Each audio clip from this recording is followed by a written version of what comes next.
নমো ভগবতে বাসুদেবায়। জয় শ্রীকৃষ্ণ, রাধে রাধে। জয় শ্রী জগন্নাথ দেবের জয়। নমস্কার সকল দর্শক বন্ধুকে রিমিজ ভার্সন এই চ্যানেলের পক্ষ থেকে সকলকে সুস্বাগতম। আশা করছি প্রভুর কৃপায় আপনারা সকলেই ভালো আছেন, সুস্থ আছেন। সামনেই আসতে চলেছে আষাঢ় মাসের শ্রী শ্রী জগন্নাথ দেবের রথযাত্রা উৎসব।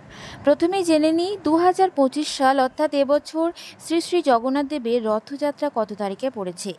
12ই আষাঢ় বাংলার 1432 বঙ্গাব্দ এবং ইংরাজির 27 জুন 2025 শুক্রবার শ্রী শ্রী জগন্নাথ দেবের রথযাত্রা দিবা 1টা 20 মধ্যে। হিন্দু ধর্মের একটি গুরুত্বপূর্ণ উৎসব হলো এই রথযাত্রা।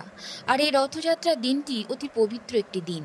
এই পবিত্র দিনে এমন বিশেষ কিছু গাছ যেগুলো রোপণ করলে সংসারে সুখ, শান্তি, সমৃদ্ধি বয়ে আনে। তাই এই রথযাত্রার দিনে বিশেষ কিছু গাছ রোপণ করার কথা বলা হয়েছে শাস্ত্রে। আগামী 27 জুন 2025 শুক্রবার এই পবিত্র রথযাত্রার দিনে আপনি আপনার বাড়িতে এই গাছগুলির মধ্যে যে কোনো একটি গাছ আপনি আপনার বাড়িতে লাগান। যদি বাড়িতে লাগানো সম্ভব না হয় তাহলে বাইরে কোনো জায়গায় লাগান, বা যদি আপনার বাড়িতে সেই গাছটি থেকে থাকে তাহলে এই 5টি গাছের মধ্যে যে কোনো একটি গাছ বাড়িতে লাগানোর চেষ্টা করুন। দেখবেন আপনার সংসারে সুখ, শান্তি, সমৃদ্ধি, অর্থ, সৌভাগ্যে ভরে উঠবে। রথযাত্রার দিনটি অতি পবিত্র একটি দিন। এই দিনে বৃক্ষরোপণের মতো শুভ কাজ করার পরামর্শ দেওয়া হয়েছে শাস্ত্রে। রথযাত্রা তিথিতে বৃক্ষরোপণ করলে সুখ, সমৃদ্ধি, সম্পদে পরিপূর্ণ থাকে সংসার। কিন্তু এই দিন কি কি বৃক্ষরোপণ করলে সংসার সুখ, শান্তি, সমৃদ্ধিতে ভরে উঠবে তার ব্যাখ্যা দিয়েছে শাস্ত্রে। সেই নিয়ম মেনে রোপণ করলে সংসারে মঙ্গল অক্ষয় থাকে। পাশাপাশি রথযাত্রার এই পবিত্র দিনে বৃক্ষরোপণ করলে মা লক্ষ্মীর আশীর্বাদে দূর হয় বাস্তু দোষ।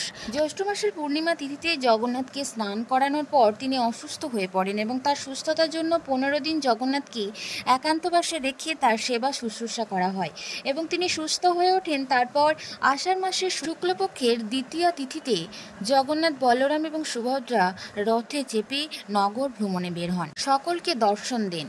জাতি, ধর্ম, বর্ণ নির্বিশেষে এই জগন্নাথ দেবের রথযাত্রা সকলের জন্যই।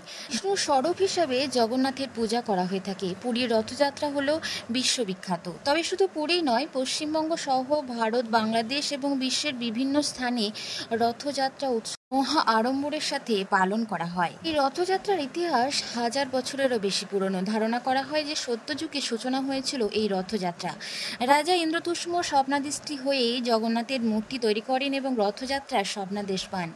জগন্নাথ, বলরাম এবং সুভদ্রা জগন্নাথ মন্দির থেকে গুন্ডিচা মন্দির অর্থাৎ মাসির বাড়ির উদ্দেশ্যে রওনা দেন। পর মাসির বাড়িতে 7 দিন থেকে উল্টো রথযাত্রা অর্থাৎ 7 দিন পরে তিনি ফিরে আসেন নিজ গৃহে। এখন জেনে নেব রথযাত্রার এই পবিত্র দিনে কোন কোন গাছ বাড়িতে রোপণ করবেন। প্রথমত তুলসী গাছ। হিন্দু ধর্মের অতি পবিত্র একটি গাছ হলো এই তুলসী গাছ।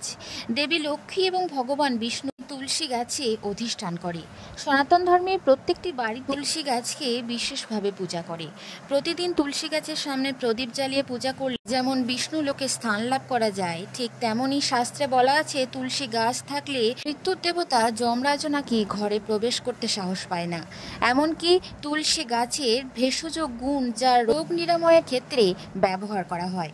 শাস্ত্রে যেমন তুলসী গাছের গুরুত্ব এবং মাহাত্ম্য রয়েছে, ঠিক তেমনই আয়ুর্বেদ শাস্ত্রেও তুলসী গাছের বিশেষ উপকারিতা রয়েছে। শাস্ত্রে বলা আছে যে এই রথযাত্রার মতো পবিত্র দিনে যদি তুলসী গাছ বাড়িতে রোপণ করা হয় তাহলে মাতা লক্ষ্মী খুবই খুশি হন এবং বাড়িতে সুখ, শান্তি, সমৃদ্ধি বিরাজ করে। দ্বিতীয়ত বেলগাছ। বেলগাছ হলো ভগবান শিবের একটি প্রিয় গাছ এবং এটি রথযাত্রার দিনে রোপণ করলে গ্রহ দোষ দূর হয়, জীবনে শান্তি আসে। তাই বাস্তুদোষ এবং গ্রহ দোষ দূর করতে এই রথযাত্রার দিন অবশ্যই পারলে একটি বেল গাছ রোপণ করুন। তৃতীয়ত নিম গাছ। রথযাত্রার দিনে নিম গাছ রোপণ করা অত্যন্ত শুভ। এটি রোগ থেকে যেমন মুক্তি দেয়, ঠিক তেমনি এই গাছ বাড়িতে থাকলে নেতিবাচক শক্তি দূর করে। পরবর্তী যে গাছটি রোপণ করার কথা বলা হয়েছে সেটি হলো অশ্বত্থ গাছ।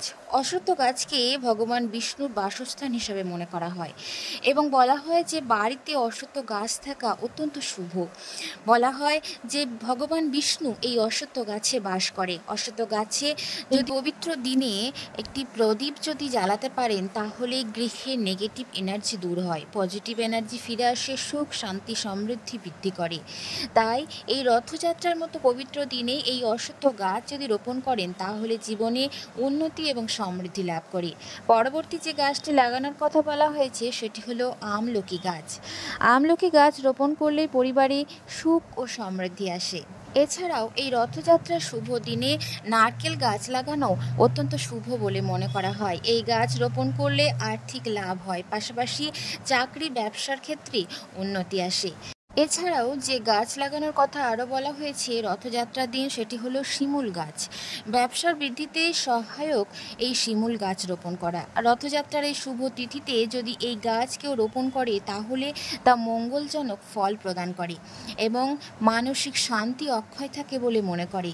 পাশাপাশি এই গাছ যদি রোপণ করা হয় তাহলে কর্মজীবনে উন্নতি আসে। শাস্ত্রে তাই এই রথযাত্রার পবিত্র দিনে শিমুল গাছ লাগানোরও পরামর্শ দেওয়া হয়েছে।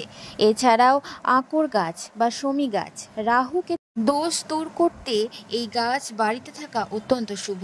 বলা হয় যে এই গাছ বাড়িতে থাকলে গৃহের নেগেটিভ এনার্জি দূর হয়। রথযাত্রার এই শুভ তিথিতে পারলে এই গাছ রোপণ করুন। রথযাত্রার এই পবিত্র দিনে আপনি আপনার বাড়িতে আপনি আপনার কর্মস্থলে যদি একটি বাম্বু গাছ লাগাতে পারেন বা বাম্বু গাছ কিনে আনতে পারেন তাহলে আপনার জীবনে সুখ, শান্তি, সমৃদ্ধি বয়ে আনবে। এছাড়াও শাস্ত্রে বলা আছে যে বাড়ির উত্তর পূর্ব দিকে বা উত্তর পূর্ব কোণে যদি এই রথযাত্রার দিন একটি কলা গাছ রোপণ করেন তাহলে তা অত্যন্ত শুভ ফল প্রদান করবে আপনার গৃহে। তুলসী গাছের পাশেও রাখতে পারেন এই কলা গাছকে। এই রথযাত্রার দিন যদি আপনি শুদ্ধ বস্ত্র পরে একটি নীল অপরাজিতার চারা যদি রথযাত্রার দিন রোপণ করেন তাহলে এই গাছ আপনার গৃহের জন্য অত্যন্ত শুভ। মা লক্ষ্মীর আশীর্বাদ, সুখ, শান্তি বিরাজ করবে, পাশাপাশি পারিবারিক সম্পর্কও সুদৃঢ় হবে। সামনে রথযাত্রা, এই রথযাত্রার দিন পারলে এই গাছগুলির মধ্যে যে কোনো একটি গাছ আপনি আপনার বাড়িতে রোপণ করুন। যদি বাড়িতে সম্ভব না হয় বাইরে কোথাও রোপণ করুন। যদি পারেন কাউকে দান করতে এই গাছ তাহলে তা অত্যন্ত শুভ ফল প্রদান করবে আপনার গৃহের জন্য। বন্ধুরা, পর্বটি আজ এই পর্যন্ত ছিল। সকলে ভালো থাকুন, সুস্থ থাকুন। আবারও দেখা হচ্ছে নতুন কোনো পর্ব নিয়ে। জয় জগন্নাথ। ধন্যবাদ সকলকে।